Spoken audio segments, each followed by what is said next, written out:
The conference room smelled of stale coffee and printer toner. Reporters fanned themselves with press kits. Outside, August had turned Manhattan into a kiln, and the building's air conditioning was losing. Folding chairs scraped. A woman 2 rows ahead pulled up Bloomberg on her phone. You know who we're sitting on, right? That's the Morgan family's CEO. The one who went blind? 5 years back. The family threw her out. Her fiancé hauled her through it. Wait, the actor? Nathan Carter? They're getting married. Some power couple piece in Vogue last month.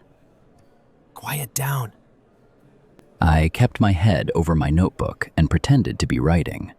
My pen had not moved in 10 minutes. My fingernails had cut 4 small crescents into my palm, and I had not noticed until the skin started to sting. I was 24. I had been a reporter at the Manhattan Standard for 6 weeks. The press credential on my lanyard said Tyler Carter, and I had been Tyler Carter on paper for exactly 71 days. Before that, I had been somebody else's name and somebody else's face for 2 years. And before that, I had been Tyler Carter for 22 years in a row. The gap between the 2 Tylers was the size of a person who had since gotten her sight back and walked out of a small clapboard house at sunrise without saying goodbye to the man she thought was named Nathan. Derek, the senior reporter the desk had stuck me with, leaned across 2 chairs. Hey kid, go grab me a water. The good cooler, not the lobby one. Sure. I had just stood up when the side doors at the back of the room opened. A woman walked in. My brain went flat. The room kept moving. Voices, phones, somebody dropping a recorder. And the woman walked into the moving room like the room was a still photograph she had decided to step into. 3 years. The Lillian Morgan I had known had been 21 and 23 pounds underweight and had walked everywhere with one hand half raised in front of her, finding the air. The woman crossing the carpet now wore a navy suit, cut for somebody who had not been afraid of a room in a long time. Her hair was in a low knot at the back of her neck. Her heels did not hesitate on the carpet. 2 associates kept 3 paces behind her. She moved through the cleared aisle with the absent attention of someone whose attention is somewhere else. Excuse me? Her voice was low and unhurried, and it brushed past me at 6 inches. Her eyes passed over my face. They did not stop. I waited for them to come back. They did not come back.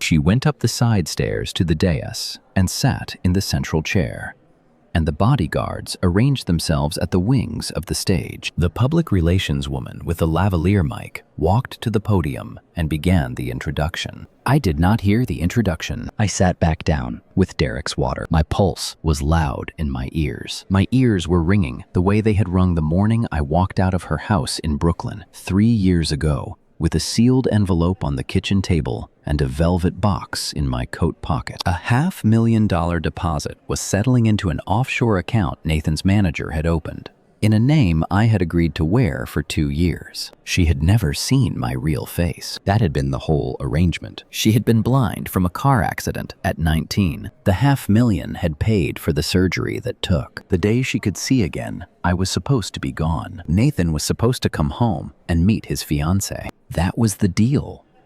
It had been a clean deal. Nathan had signed for it. I had signed for it. The lawyers had signed for it. The lawyers had even drafted a confidentiality clause in case any future reporter ever connected the dots between the brother in the photographs and the man who had been sleeping 6 feet from the blind woman for 2 years. The lawyers had been thorough. The interview began.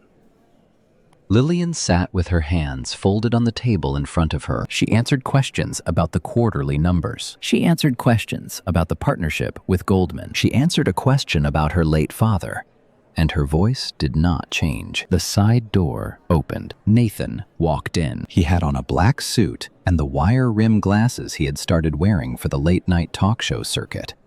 and the half-smile that had made him $58 million at the box office last fiscal year. He cut across the front of the dais, slid into the chair beside Lillian, and put his hand on the back of her chair. Sorry I'm late, baby.